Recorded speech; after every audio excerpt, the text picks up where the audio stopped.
called To Graham Foust on the morning of his 40th birthday. There is a town in North Ontario, but the dream weird, the night gone onion skin, was there a place there? You can't go back to the sand castle. The sea will have reduced it to a perfect bust of someone. Filling up on toast, you'll miss the green, green grass of somewhere else. In the dream about the class about art, a dream I'm confident you've never had, all the people in the class about art love art. But what can one do about the real class about art, about the more real people, most of whom have been taught to not love to cry? A redwood forest is indivisible in fog, but the point at which one first makes out the noise of an airplane must have a name. Ache's got a cinematography to it. A time-lapsed lily unfurls as if in pain. An irreversible process is one for which nature has such a preference that the reverse process is meaningless. In any case, what could be meant by the ungrowth of a flower? Your own outer order, you've come to love that underordered giant inner life. The living forever part is over. Every day is one of your last. There's a staggering happiness to standing in the yard and wearing someone else's clothes, the very same happiness to sitting in the tub and taking someone else's pills. There's no one more unhappy than a fat kid with a badminton racket. There is no acquired taste like the self. Nothing, nothing, knock, knock, knock. 3 touches and thoughts like wind on a puddle of coffee. Remember how to change a guitar string? And what could be more punk than family money? Because you won't be sticking that spoon in your mouth again anytime soon, you can set it on the counter free of worry. You can finally write that letter, "Dear Mark Rothko, how few light bulbs does it take to change a picture?" Morning puts its mitts to you, and suddenly one of your shoulders is over the other. Shoulders are somewhat difficult to draw. Neutral wires are white, and hacking at an old gutter with a moving, reciprocating saw blade might well knock you off that ladder. In the difference between almost and never, check, check, this is a song called the Thinking Song. It's to be sung by someone with hair, or by a senile broker who stumbles around the exchange during moderate to heavy trading only to end up dead in a mound of tabloids. This is no poem of fossils under dirt, but it was a poem about Henry James and Catullus on boats mourning their brothers. Happy birthday, Aliat Kewale. The day's brighter after a couple 3 beers.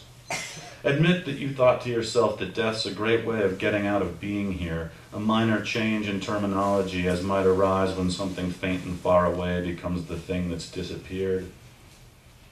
You complained last night that last night was like sleepwalking through flames or a glass door, although you weren't sleeping, and your complaints about not sleeping are like complaints about air, are like complaints about a stick of chalk in a bowl of cold milk. Oh, those old imagined emergencies, these bleeds, tiny hawks of poetry all over you. You sit at screens to punch a book into the world. There are 2 kinds of people in it, those who are overly concerned with going to prison and those who should be far more preoccupied with incarceration than they are now. In time, tomorrow will grow down to you, but it'll feel like it's growing down on you. In any case, what could be meant by the ungrowth of a Wednesday? There's nothing sexier than a wounded supermodel leaning on a cane. The next room itself is entirely there, but what's in it's a figment of recall, a quotation about products in a home. You've got the pantry packed with glossy locusts, mock immodesty, a look of miles of ice. Vague bump of a distant radio. Enter an ocean and the FBI. Come on, come down into the cracked gray street. Wouldn't we know it? Summer in Oakland. 2 bent-up umbrellas near a trash can howl. By an hour whereof we can't speak in the present tense, the dark had melted. Sun's up humping silhouettes onto asphalt now. Sky's mostly the obligatory blue. The planet's huge with impending sentences, and your plans, of which I must be more than 2, are still on view above a plot of bent wheat. What you do is me, for that I came. You'll see me leave. That's how you'll know I'll be gone.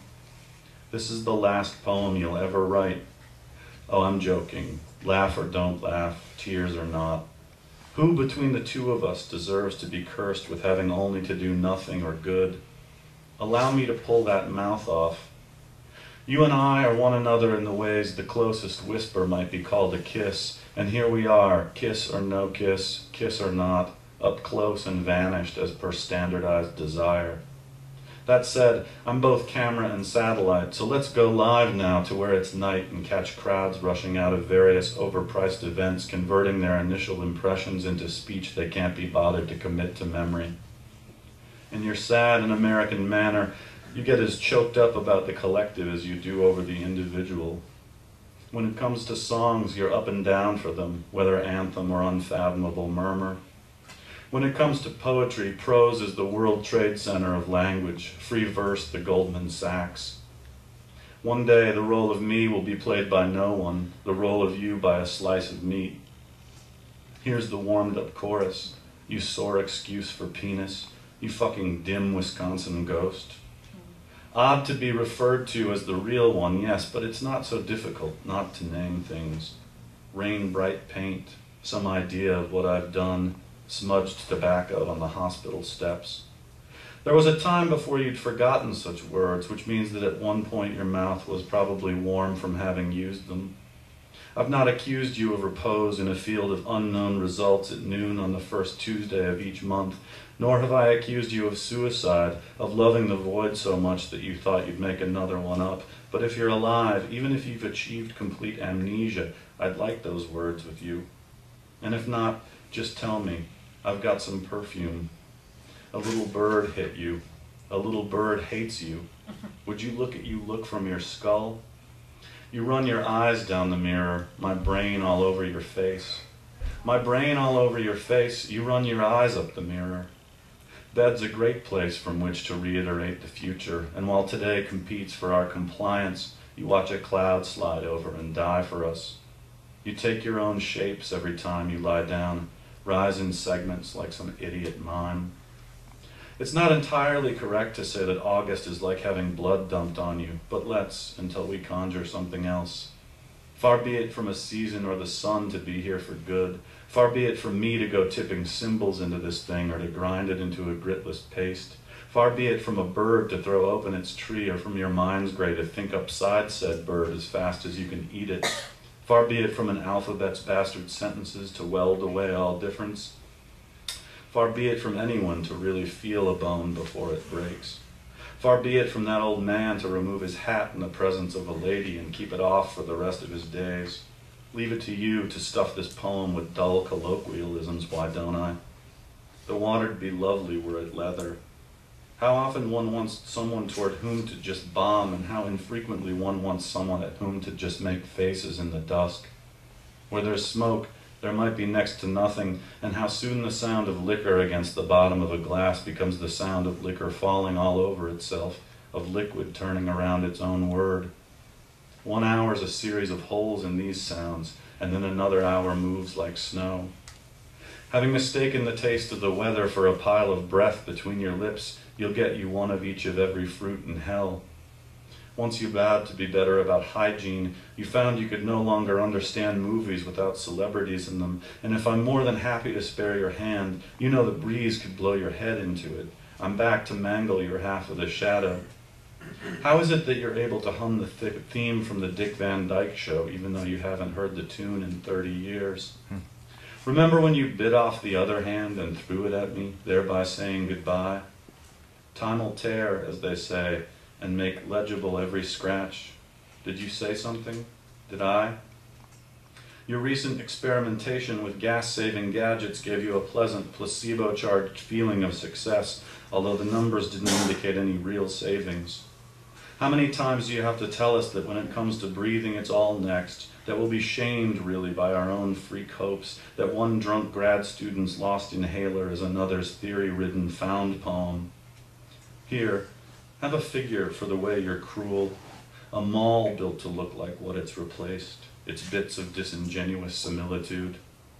The mannered poem could not be a gift, but there have nevertheless been flowers. Bless you. Guess what? Being pissed off and despondent isn't the same as being a total asshole, the vice president, or a misogynist. The president travels with bags of his own blood. Would you look at me look from your skull? The mannered theory could not be a trick, couldn't merely be the theorist hitting the reader on the palate with a little brick. This from someone who's been content to think of your switching to water as a miracle. On the off chance I were to tell you that you're the axis on which our shared heart spins, would you turn yourself into a harpoon, or could you consider other options?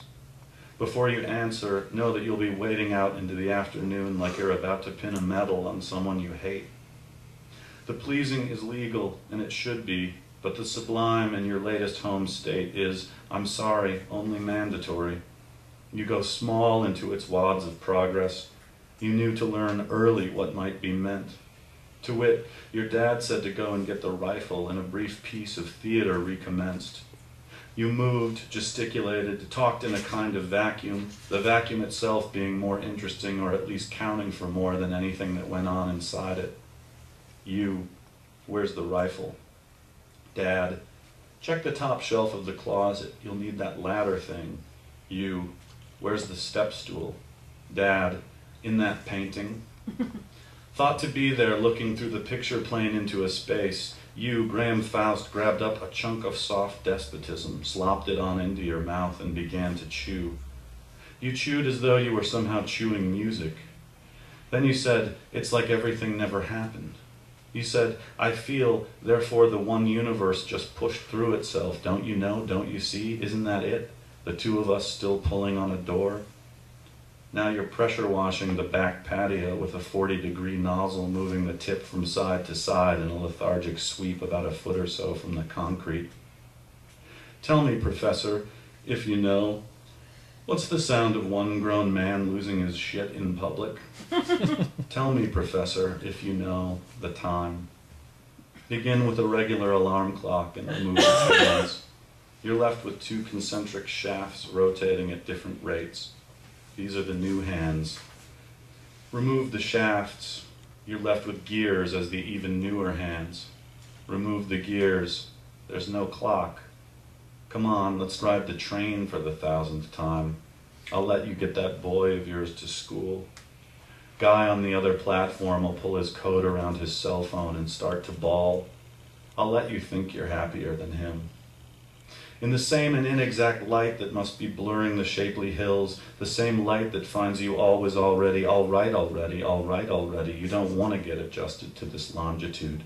You're not enough to make it sound like more. And it's true that you always touch the stuff, that you don't sleep through the proof through the night. Your daughter's been born.